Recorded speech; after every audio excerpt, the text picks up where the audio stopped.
10th, 2005, the annual Lenore City High School Hall of Fame banquet took place at Lenore City High School. 9 members were inducted into the Sports Hall of Fame. On this segment of the Hall of Fame, we salute Ron Johnson.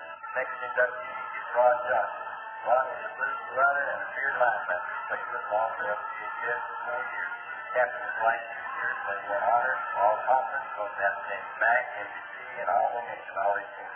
Also voted back to the week several times. This is most no more moments in a game against Oak Ridge and National Season 5 for a record-breaking crowd of Joker and Gilbert 5,000 fans. Participated in 29 tackles in that game, signed 4-year scholarships from Middle Tennessee State University, and later coached in Atlanta and in 09 and 10 seasons. Ron Johnson.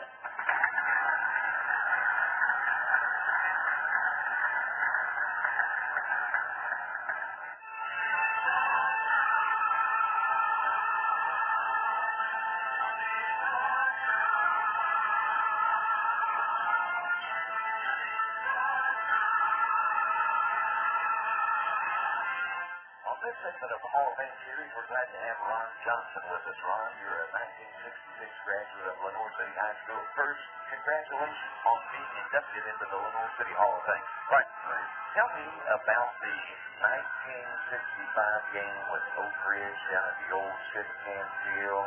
They recorded you participating in 29 tackles in that game. Do you have vivid memories about that game? Sure do. It's homecoming. Of course, that's a big game for us playing Oak Ridge. And like I said, like you just said, there's 5,000 people there. The old City Can Field, that is highly unusual. Yeah, that's what I was going to say. How in the world did they ever get 5,000 people there? I don't know. I tell you, the fence and everything was leaning, so I don't know how they crammed them in there. You know, it would be at the stadium at the high school now, it would be 5,000 would really be a crowd there, and I can only imagine down there on City Can Field having that many people in there. Of course, after your high school career, you signed a 4-year scholarship with Middle Tennessee State, and you later coached in Atlanta, Georgia, and Oneida. How was your experience at Middle Tennessee State? Well, back then, of course, it's not as big as it is now. Right.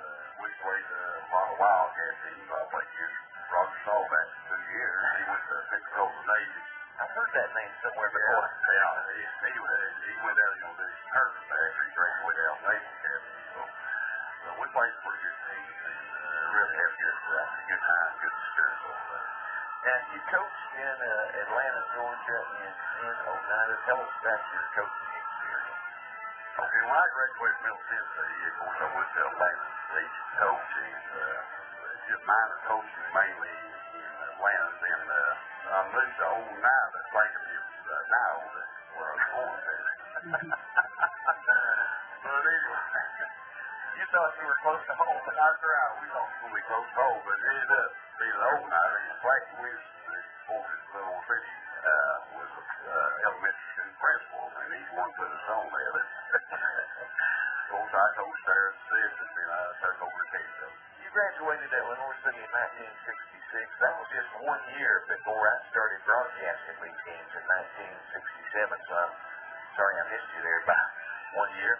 I guess everyone has memories of days gone by, and one of the things I remember about the first year that I ever broadcast the Lenore City games, 1967, and this was the year after you graduated, we were 0-10 that year. Lenore City's only had 3 teams in the history of the school that did not win a game, and unfortunately, the first year I broadcast games, we were 0-10, but I'm sure that's not the case the year before that when you were playing. No, we had a good team, and of course, I'm glad to be a representative of that team. Individual honors fine, but really it's a team effort, and we had some great guys on that team. They went terrible, and they were rated #1 this league team. And of course, we had our up and downs, and of course, we topped the season off with a bowl game, the Industrial Bowl in Lafayette. I was going to ask you, do you still have much contact with the guys you played with in high school football, and who were some of those people? Well, I see most of them, of course, right off that, Dwayne Fritz, see him quite a bit. Of course, there was Jimmy Ledger, Calvin Clemens, Kenny Fresher, David Schubert, Bill Wells, Dean Reno, and of course, Jerry Perkins was a great running back, and David Cook. And I like to mention the quarterback, Bill Goddard. He was a great quarterback. Of course, not with us now, but he played on that team, and let me tell you, he is a good quarterback. Oh, I remember Bill real well later on, in his career. Your situation getting into the Hall of Fame is a little unusual in that, Tommy Bradshaw started this Hall of Fame back in 1969, 70, 71, somewhere around in there. There was a committee, and there were people who were elected to the Hall of Fame, but, that was about it. They got elected to the Hall of Fame, and then there was no induction ceremony or anything like that, but through the efforts of Dale Barton and Ron Kelly and some of the other local folks here, they got this thing going again a couple of years ago.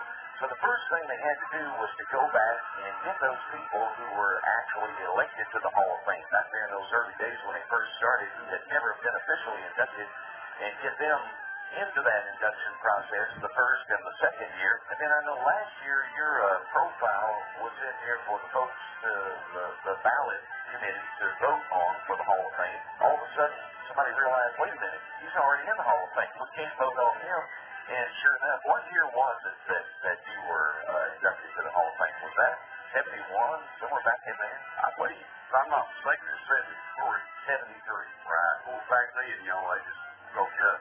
Tom Bradshaw was a great sports writer. I mean, he really took this game in through the paper. That's exactly right. And, early in my experience, Tommy did drive. I think somebody told me one time he got a car and he drove it up to Kentucky, and he drove it back and said, that's it, I'll never drive again. And he did. So he used to ride with Danny Thomas and myself for a couple of years there to a lot of the Lenore City sporting events back in 1967, 68. But he's call him the father of the Lenore City Sports Hall of Fame. And so you actually were inducted back in 1973. Congratulations. It's only taken 30 plus years to get you in there. Well, I figured, of course, Ron Kelly and the rest of the guys, they did a great job on this Hall of Fame now. I mean, they work hard at it. They really do. On this segment of the Hall of Fame, we've been talking with Ron Johnson. He was elected into the Hall of Fame in 1973 and finally getting inducted this year here in 2005. Again, Ron, congratulations on your induction into the Hall of Fame, and thanks for being with us. Thank you, Glenn, and I'd like to thank everybody on the Hall of Fame that's working so hard. Of course, I'd like to thank the citizens of Lenore City, because back then you didn't have Highway 321, great spirit back to your football spirit town. Broadway busy as ever on Saturdays and so on, and having a big item football games. It really was. It's like we're losing some of the small town atmosphere now. We're kind of like as Marietta is to Atlanta. We're kind of, Lenore City is kind of like that with Knoxville now. It just keeps expanding down, and of course now we're playing in the classification, the football U classification, playing in there with all of the Knoxville schools. But I guess given a choice, I would rather play in Knoxville than have to go to Chattanooga every week, which was our other alternative. They were going to put us in a region down there in football anyway with those schools in Chattanooga. So it has changed a lot over the years. Still a lot of great memories from the years from folks such as yourself here in the Hall of Fame. But again, thanks for being with us tonight, Glenn. Those members inducted into the Lenore City Sports Hall of Fame in 2005 in alphabetical order include Wayne Anthony, class of 1959, Harry Burns, class of 1928, Millard Coleman, class of 1931, Tommy Foster Jr., class of 1954, Ron Johnson, class of 1966, Glenn McNish, broadcaster of Lenore City sporting events for 39 seasons, Coy Plymouth, class of 1954, Chris Wampler, class of 1979, and Jake Clyde Ward, class of 1919.